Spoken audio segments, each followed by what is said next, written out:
రైతులకైతే పూరా ఇబ్బంది చాలా చేస్తున్నాడు. పట్టించుకుంటలేదు సార్, మా అయితే రోడే లేదు, మొత్తం కొట్టుకుపోయింది. అక్కడ దాటని కూడా అందిస్తప్పుడు కొట్టుకుపోయింది. ఏమంటే అందరూ ఊర్లలో మీరే ఎక్కువ ఓట్లు వేస్తున్నారు. మేము వేయలేము, ఆ నాటంగానే అయితే వేయలేము. మేము హరీష్ రెడ్డి ఏమంటారు సార్, ఎవరు ఏమంటలేదు, వాళ్ళు దాన్ని పట్టించుకుంటలేదు. మొదలు గవర్నమెంట్ మరి ఇప్పుడు వాళ్ళ కోటేషన్లో ఏమంటారు, వాళ్ళు కూడా తెలుస్తాం కదా అని మేము వేసి చెడగొట్టిమాట చాలా మంది అంటారు. 3 సార్లు అయింది అమ్మాయికి రావట్టి. అంబులెన్స్ ఫోన్ చేస్తున్నా వస్తలేదు, అంబులెన్స్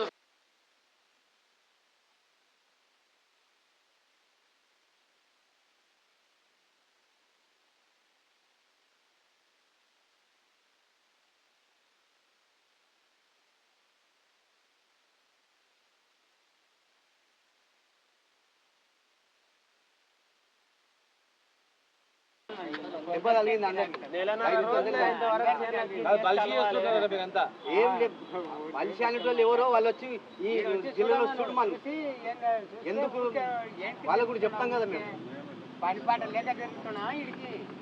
కాంగ్రెస్ ప్రభుత్వంలో అందరికీ కష్టాలే, కరెంటు కష్టాలు, నీళ్ళ కష్టాలు. ఇవాళ రైతులు చూడండి, ఒక మంత్రి మాట్లాడతాడు, వ్యవసాయ శాఖ మంత్రి గారు, బీఆర్ఎస్లో రాజకీయం చేయడానికి పంపిస్తున్నారు. ఇప్పుడు పెద్ద మనిషి దేవుని సాక్షి చెప్పు, నువ్వు దేవుని సాక్షిగా సార్ మాకు ఎవరు పంపలేదు. మాకు ఇప్పుడు నెల అవుతుండే 4 పెట్టుకొచ్చి 20-30 రోజులు అవుతున్నది. మందు మొదలు దొరుకుతలేదు, ఏరిగా దొరుకుతలేదు. నీది ఎవరు? 3 రోజులు ఆయన తిరగబట్టి. అమ్మ నువ్వు చెప్పమ్మా. సార్ నాకు కూడా ఎన్ని రోజులు తిరుగుతున్నావు? 3 రోజులే సార్, 4 రోజులు. నువ్వు పెద్ద మనిషి, ఏం పేరు నీ పేరు? అమ్మా అక్క నువ్వు చెప్పక్క, ఏ ఊరు నుంచి?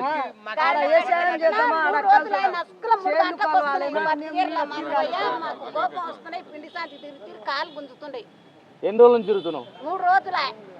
ఇప్పుడు అక్కడ ఫిక్స్ వచ్చి పడిపోయింది కదా, ఆయన నీకైనా ముందు వచ్చిన తర్వాత వచ్చిందా? ఎరువు బస్తాలకు. నువ్వు ఎరువు బస్తాల గురించి వచ్చినావా లేకపోతే కాంగ్రెస్ బదనాం చేయడానికి వచ్చినావా? బీఆర్ఎస్ వాళ్ళు పంపించిన ఊర్లో ఇలా రాష్ట్రం మొత్తం కూడా అల్లాడుతున్నారు. ఇలా రైతులు మొత్తం, ఈయన వండించకపోతే, రైతు వండించకపోతే మనం తిండి లేక సస్తారు జనం. ఇంత పెద్ద భారతదేశంలో హైయెస్ట్ దేశంలో ఉన్నటువంటి సగం జనాభాకు తెలంగాణ నుంచే మేము వరి పండించి పంపించేది. 23వ స్థానం నుంచి దేశంలో నెంబర్ 1 స్థానానికి కేసీఆర్ గారు తెచ్చిండు. పిండి సంస్థల గురించి ఎప్పుడు ఆలోచన చేయలేదు మా రైతులు. ఇలా ఆంధ్రప్రదేశ్ ప్రభుత్వంలో ఈ పరిస్థితి ఉండే, ఇలా మళ్ళీ ఆంధ్రప్రదేశ్లో ఉన్నటువంటి పరిస్థితి పునరావృతమైంది. ఉన్నమాట అంటే ఉరికి పడతారు,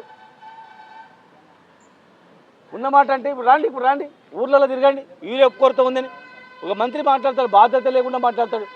బీఆర్ఎస్ వాళ్ళు పంపిస్తారు, రాజకీయం చేస్తారు, బదనాం చేస్తున్నారని. మీరు తిరగండి, వీళ్ళ దగ్గర అడగండి వాళ్ళ ఆవేదన. ఇంత వయసులో ఈయన 3 రోజుల నుంచి కావులు కాస్తున్నాడు, ఈ వయసులో ఆయన కావులు కాస్తున్నాడు. ఆయన రాత్రి ఇక్కడే వండుకొని చలికి ఫిక్స్ వచ్చింది. ఆయన చనిపోతే ఎవరు బాధ్యులు అవుతారు? ఇష్టానుసారంగా నోరు ఉంది కదా, అధికారం ఉంది కదా అని మాట్లాడితే సరిపోదు. రామగుండంలో ఫ్యాక్టరీ ఖరాబ్ అయిందంట, మరి వర్షాలు పడుతున్నాయి, సీజన్ వస్తుంది, వరి పంటలు ఉన్నాయి.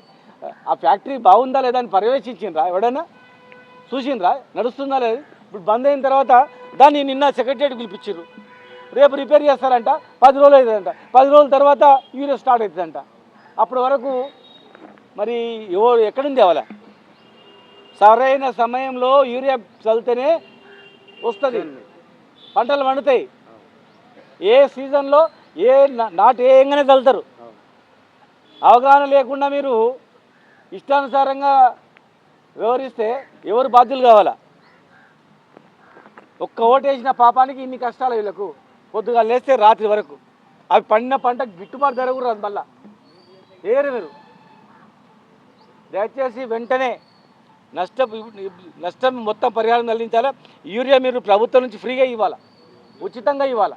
మీరు చేసిన తప్పు పనికి ఉచితంగా యూరియా సరఫరా చేయాలి. ఎన్ని ఎకరాలు నాటేసిండ్రు అనేది మీ వ్యవసాయ శాఖ అధికారుల దగ్గర లెక్క ఉంది. దాని ప్రకారం మీరు పంచిపెట్టండి. వీఆర్ఎస్ సకాలం చల్లనందుకు నష్టపోతుంది, పంట తక్కువ వస్తుంది, దానికి మీరు నష్టపరిహారం చెల్లించాలా. రైతులకు క్షమాపణ చెప్పి మీరు బాధ్యత తీసుకొని ఉచితంగా పంపిణీ చేస్తారా చూడండి. అర్ధగంట సేపు అయింది, ఇక్కడ రైతు ఫిట్స్ వచ్చిపోయిండు. ఇక అర్ధగంట తర్వాత వచ్చింది అంబులెన్స్లో ఆక్సిజన్ అందక ముసాపేటలో ఒక రైతు చచ్చిపోయిండు. మా విలేకర్ సాబ్ చెప్తున్నాడు, మా అన్న కోజిగిలో కూడా అట్లా అయిందని చెప్పి. ముఖ్యమంత్రి గారి నియోజకవర్గంలోనే అంబులెన్స్లో రాక ఆయన చనిపోయిండు అని చెప్పేసి. ఇన్ని కష్టాలు పడి మేము పాలమూరుని కాపాడుకొని ఇరిగేషన్ ప్రాజెక్టులు కట్టుకున్నాము. 90% కంప్లీట్ అయినాయి, కనీసం 10% కంప్లీట్ చేస్తలేరు. ఒకడు ఓటేసిన పాపానికి ఈ కష్టాలు అనుభవిస్తున్నారు. బాధ్యత లేకుండా అవమానపరిచే రీతిలో, రైతులు అవమానపరిచే రీతిలో కావాలని లైన్లో కూర్చున్నారు. ఎవడైనా రాత్రి మగలు చెప్పులు పెట్టుకొని కూర్చుంటాడా బంధనం చేయడానికి? నీకు బంధనం చేస్తే ఏమొస్తుంది? ఇలా యూరియాతో పాలు తయారు చేస్తారని చెప్పి కూడా మనం టీవీలో చూసినాం. పాలను కూడా తయారు చేస్తారని. పాల ఉత్పత్తి 11 లక్షలు, ఖర్చు అయ్యేది 55 లక్షల పాలు. ఎక్కడి నుంచి వస్తున్నాయి మరి? యూరియా ఎక్కడ పోతుంది? ఏం దందా చేస్తారు యూరియాతో? ప్రభుత్వమే బాధ్యత వహించాలా, రైతులకు నష్టపరిహారం ఇవ్వాలి. ఇంత ఈ 70-80 వయసులో వీళ్ళందరూ కూడా రాత్రి మగలు ఇక్కడ కావాలి కాస్తున్నారు. ఇప్పుడు ఒక అతనికి ఫిట్స్ వచ్చింది, అర్ధగంటకు వచ్చింది అంబులెన్స్ చెప్తే. ఆయనకు ఎవరు బాధ్యులు అవుతారు? కనుక వెంటనే స్పందించి రైతులకు క్షమాపణ చెప్పి వాళ్ళకు నష్టపరిహారం చెల్లించాలని చెప్పి మేము డిమాండ్ చేస్తూ ఉన్నాం.